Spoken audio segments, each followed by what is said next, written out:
Bismillahirrahmanirrahim. Nayi gudun gara. Kashi na 6. Bayan an kuma wayar gari, Laila na zaune tana duba wayar sai doka murmushi take. Nan ta tashi ta ɗauko wayar da ta yi ƙaryar ta faɗi ta kunna ta. Wata lamba ta latsa daga tun aka ɗauka. Kana ina ne? Ya shaida mata yana Sabon Gari. Samu tai bakinta na shaida mai cewar ya zo akwai wayar da za ta bashi. Nan ya yi mata alƙawarin kan zuwa anjima zai zo. Karfe 3 rana sai ga Lukman nan ya zo ya shiga gidan. Tana zaune a ɗaki ta ji maganarsa, suna gaisawa da hajiyarsa. Tana tambayarsa mutanen gidansu. Fitowa ya ce, ai na ɗauka ba kyanan. Ta ce, ina kuwa za ni? Ai na san kafarki kafar yawo, kullum ina da biki. Ka ji dai da shi yam. Ta faɗa, zo mu je Soro, akwai abin da zan gaya maka. Ya tashi ya fita, ta bi shi. Suna tsayuwa ta ce, ka san dai farashin sabuwar iPhone 7 ko? To ga wannan sabuwa ce a kwalinta. Ta miƙa mai ya shiga juya ta. Ke yanzu sai da ita zaki? Ina da wata ne. Ya ce, dan ya san halin Laila ciki da bai. Wato saurayi ne ya baki ko zaki sayar ne?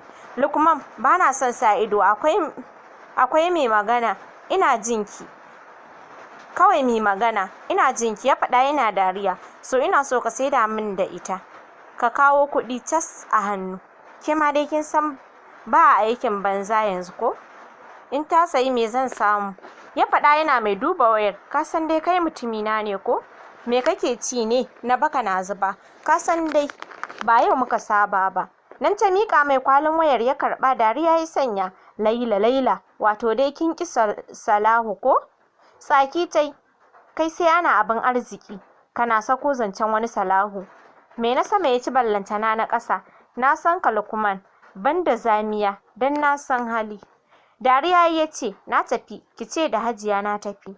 Lukman ɗan ƙanin babanta ne. Yana harkar waya a Farm Center, kasuwar sai da wayoyi. Tare suka taso da Laila. Ya bata shekara 1. Da a gidansu yake, shi isa sabo ya shiga tsakaninsu sosai. Tana komawa cikin gidan. Babanta na fitowa daga ɗaki. Tsugunnawa ta yi ta kalle shi. Baba sani da gida. Dan jikinta in ban da rawa babu abin da yake, ba ta yi tsammanin yana nan ba, domin Allah ya zuba mata tsoron mahaifin nata ba kaɗan ba yake mata kwarjini. Me kike ne? Har yanzu baki wuce Islamiyya ba. Shiru tai, ta kasa motsawa. Ba magana nake miki ba? Kika yi fiki-fiki da idanuwa? Ya faɗa da tsawa. Dama, ta shiga magana da ina. Daga can falo hajiyarta ta ce, ai gwanda dai kai magana, don tun bayan da suka sauka ta daina zuwa, wai duk ba kamar ta sai yara. Don shashanci da za ta ce hakan, so nawa ina ganin yaran gidan Alhaji Sa'ad, duk ba sa'anninta ba ne, kuma suna zuwa da wannan gararan bar, ai ya ci tana zuwa. To daga yau kar na ƙara ganin ki a gida ba tare da kin je Islamiyya ba, in dai ba aure kika yi ba. To Abba, ta faɗa tare da miƙewa. Ke tsaya. Ya kalle ta tare da ƙwara mata ido. Ni wai me yarinyar nan take shafawa a fatar ta ne, Saratu? Jin tambayar da malam ɗin ya sanya Hajiya fitowa. Ai gwanda dai da ka gani da idonka dai. Yarinyar nan wallahi san ban isa in gaya mata ba. Bleaching ta take. Kar ka ga mayukan da take shafawa. Na yi faɗan na zubar, amma duk a banza ba ta ji. Cikinta ne ya ɗori ruwa. Ta ce, Hajiya, yi min shiru ko ƙarya na faɗa. Tashi ki je ki ɗebo min mayukan. Ya faɗa da sauti mai girma. In ban da lalacewa ta zamani, Saratu, har me zai sanya yarinya tana koɗar da jikinta bayan ga yanda Allah ya yi ta? To dai kai ma malam ka faɗa. Tsayuwa ta a gaban madubi tana ƙunƙuni. Ni wallahi ba za ki kawo ba? Ya faɗa da faɗa. Jiki na rawa ta ɗiba ta je ta ajiye. Ya ce ta zuba a leda. Nan ta zuba. Ya ce daga yau kar na ƙara ganin kin canza halitta wajen yin bleaching, kuma ki ji da wai zaman ki haka ya fara isata. Tunda kin gama HND ya ci a ce ki tsai da miji. Kai ma dai Alhaji, in ban da zamani ma har yarinya budurwa a ce ita za ta tsai da miji? Ta faɗa da muryar takaici. Kin san Saratu zamani a yanda ya canza. Yaran yanzu ba su kai biyayyar na da ba, kuma auren dole ba fa'ida ba, dole a ba a sannu. Ko ta fidda mijin ai sai na tantance shi, ko kin manta yaron nan Haladu da na ce ya zo su gana da juna, ta buɗa mai toka a fuska. Na tuna, ta faɗa tana jinjina kai. Ita ko Laila na sunkuye sai kumbura take kamar ta fasa ihu. Nan ya maida kallonsa ga Laila da ta yi tsuru-tsuru. Ki tabbatar kin tsaida ɗaya a samarin da ke zuwar miki. Idan ba haka ba, wallahi sai dai ki ji na ɗaura aurenki, shashashar banza da wofi, kuma ki gaggauta fita ki je karatu. Ya fita yana sababi. Zumbura baki ta ce, ni wallahi Hajiya bana son zuwa makarantar nan. Na fa yi sauka da komai. Ido wa ka raina ko Laila? Shi biki mai ba sai ni ko? To, kar da Allah ya sa ki je ki ga yadda za mu kwashe. Ta faɗa tare da miƙewa ta bar wajen.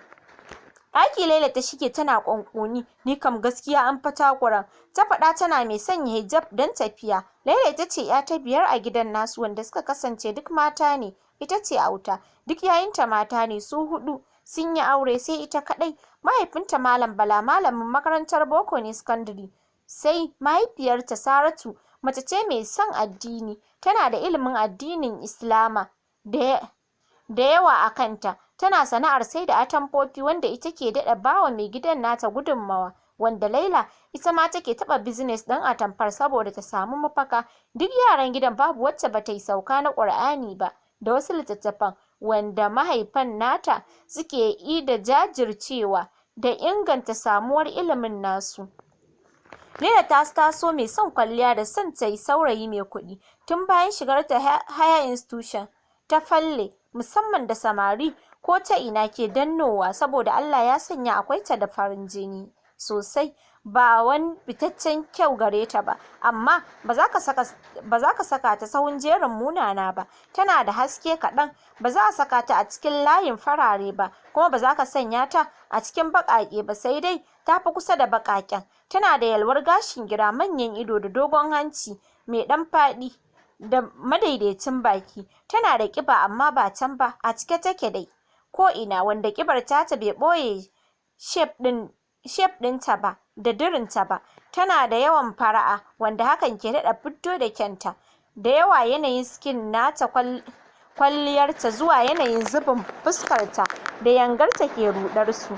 Laila akwai iya ɗaukan wanka wanda classmate ke kiranta da komai daidai ko 'yar kwalisa yadda take shiga kuwa kamar ɗiyar wani mai kuɗin. Ganin yadda samari ke farauta a kanta saboda tana da structure mai fusgar maza ya sanya duk inda ta shiga sai ta yi samari kuma masu kuɗi.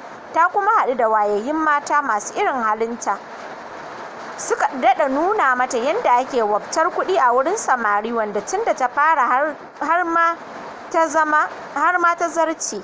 Duk saurayin da zai ce yana son ta, har idan ta san akwai dala to za ta karɓi tayinsa, sai dai ita ba ta yarda namiji ya raɓi jikinta. Ranar da ta fara gane cewa samarin fa ba wai dukkansu ne na gari ba, ta gane da dama don jikinta suke son ta. Ba ta gano ba sai ranar da ta haɗu da wani mahafus. Tana tsaye a bakin titi bayan sun gama lakca, sanye take da wani yadi ja mai ratsin baki a jiki. Ta ɗora bakin mayafi, bakar jaka da red ɗin takalmi. Fuskar nan tamkar a lokacin ta yi kwalliya. Ta matse iya matsewa ko ina a tsantsan. Tun da ya doso a motarsa idonsa na kanta. Bakin ya samu yayi a daidai inda take. Nan ya fito, kallo ɗaya ta yi mai, ta ɗauke kai ba laifi, ta faɗa a ranta. 'Yan mata, ya faɗa yana mai tsare ta da ido. Nan dai ya yi mata duk dabarar da sai da ta hau motarsa don ya sauke ta a gida. Bayan ya karɓi lambarta, nan ya sauke ta a bayan layinsu. Nan suka yi sallama, ta fita. Tun daga ranar suka fara soyayya. Sakar mata kuɗi kawai yake. Sanin da ta yi wa Mahfuz shi ya daɗa buɗe idonta da kuɗi da duk wani kalar wayewa. Ranar da ya fara kai ta shopping kuwa, a ranar ya zo mata da maganar da ta soma hargitsa ta. Ta ɗauka zai mata zancen fitowa aurenta, sai ta ji yana mata zancen cewa yaushe za ta bashi kanta, kuma babu wata kunya a tattare da shi yayin da ya faɗa. Bata gane me yake cewa da farko ba, har sai da ya fahimtar da ita. Kicin ta yi da fuska ta ce, ba na irin harkar nan. Saboda me? Ya tambaye ta. Kawai ba halina ba ne. Idan har da gaske kake so na kake, to ka aure ni mana, ko ma me aya a can. Shiru yayi. To shikenan, dama gwada ki dai kawai nake, amma ya ce a ce ko me ta kalle shi rai a ɓace. Kaga malam, idan ka san akwai abin da ke ranka game da ni, just leave alone. Kowa ya kama gabansa. Kin ɗauka zan kashe miki kuɗi a banza ne? Ya faɗa a zuciyarsa yana mai shafa gemunsa. Ganin tana ƙoƙarin ficewa ya sanya ya ce sorry madam. Yana wani killer smile ya ja motar. Tun daga ranar ta janye masa kuma ta canza salon duk yadda take sakewa da samarin. Akwai wata rana da ake bikin ƙawarta shine duk yayi jigular kaita. Ranar da ta kasance dina shine ranar da ya soma cimma burinsa a kanta, inda bayan gama dina ɗin ya ɗauke ta ƙarfe 10 don kai ta gida. Suna cikin tafiya ya tsaida motar ya kalle ta cikin ido, ita ma ta kalle shi. Ya dai, mu tafi mana, ta faɗa da ɗan tsoro a fuskarta da yake da duhu a lokacin. Ya sanya bata san lokacin da ya rarume ta ba. Da ƙyar ta ƙwaci kanta, ta ɗau wani abin ado a gaban motar ta rafka mai, ta ɓalle motar. Ko tsikareren takalminta bata ɗauka ba, ta fita da gudu tana haki. Allah ya taimaka mata kafin ya ƙaraso ta tare ɗan adaidaita ya bar wajen da ita. Nan ya kai ta gidan bikin da yake bikin aminiyarta ne, ya sanya take gidan. Tun daga nan suka rabu. A da tana nuna son kuɗin su murara, amma tun bayan wannan abin da ya faru tsakaninta da Mahfuz ya sanya ta canza salo don ta kula da yawan su. Abin da ke kawo su wajenta kenan. Babu wanda zai zo mata don aure. Masu santa da auren kaɗan ne, ita kuma ba irinsu take da muradin aura ba. Ramadan a cikin masu kuɗin samarinta shine kaɗai ya furta mata zai aure ta, shi isa take tunanin ta samu mijin aure. Sunday 12 PM Ramadan na tafa a cikin mota yana jin kira'ar Sudes. Yana kan hanyarsa ta dawowa daga gidan sajiyarsa. Sun tsaya a junction, ya ji ana taɓa glass ɗin motar. Nan ya juyar da idonsa, wa zai gani idan ba abokinsa ba. Kai Abdallah, ya faɗa da mamaki falfal fuskarsa yana kallonsa. Suka saki dariya, nan aka bada hannu sai suka samu bakin titi suka tsaya. Da yake Abdallah a mashin yake, ya sanya ya kashe mashin ɗin ya shiga gaban motar Ramadan suka tafke. Amma gayen nan fa ka ji jiki, zumunci ka yanke. Ramadan ya ce ka ji ka, yanzu ni za a ce na yanke zumunci ko kai? To dai duk min yanke, Abdallah ya faɗa. Suka sake gaisawa. Ramadan ke tambayar sa iyali, yake gaya mai ai watansa ɗaya da aure. Tafawa suka yi. Ramadan ya ce ashe ka shigo layinmu. Abdallah ya ce kai fa yaushe ka yi ne? Wajen fa shekaru 2 ba mu ga juna ba, tun bayan rasuwar inna. Wallahi ni ma dai bai fi wata 10 da aure na ba. Kai dan Allah ya sanya alkhairi. Amma Ramadan ya kamata yanzu mu je gidana ka ga amaryata, kaga next time sai mu je naka gidan ni da madam. Shafa gemu yayi. Anya gida nake son komawa da wuri. Abdallah ya ce sai fa ka je, ya faɗa yana kallon Ramadan. Amma fa kana damawa Ramadan, duk ka zama wani big alhaji. Dariya ya ce zolaya ko. Nan Abdallah ya fita ya hau mashin ya ce ya biyo shi a baya. Hakan kuwa suka yi. Ramadan da Abdallah abokai ne tun na yarinta, tare suka yi makaranta har zuwa secondary, suka kuma ɗora da university a tare. Gamawarsu da shekara 2 ne mahaifiyar Abdallah ta rasu, inda a daidai lokacin ne kuma aka yi wa babansa Abdallah canjin wurin aiki zuwa Ibadan da yake soja ne. Tun daga nan zumuncinsu ya yanke. Daga nan kuma kowa ya fuskanci tasa rayuwar.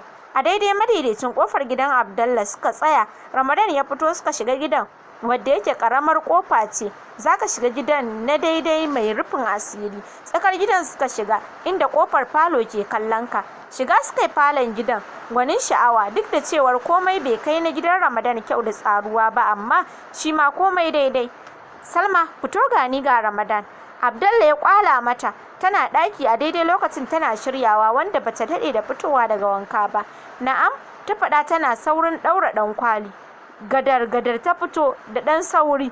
Ta zo ta rungume Abdallah tana cewa welcome nawan. Ya ce ya gidan amaryata? Ta amsa kalau tana sakar mai fari sam. Ta ma manta ya ce mata da bako yake, sai da ya yi mata raɗa a kunni. Da bako fa nake tafi, kika fito haka. Ken ɗau, ki je ki ɗauko hijab. Kunya ce ta ɗan kama ta ɗago, sai a lokacin ta kula da Ramadan da ke zaune yana murmushi, ganin sun manta ma da shi.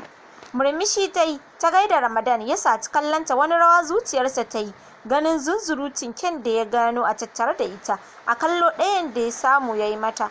Nan ta juya ya bi ta da kallo a fakaice. Mace ce doguwa ba can ba, irin matan nan ne da ake kira da masu ƙirar kalangu. Tana da faffaɗan ƙugu mai girma sosai da tudun baya shi ma irin sosai ɗin nan, ga cikar ƙirji tabarakallah. Fuskar ta round face ce mai ɗan cika da dogon hanci.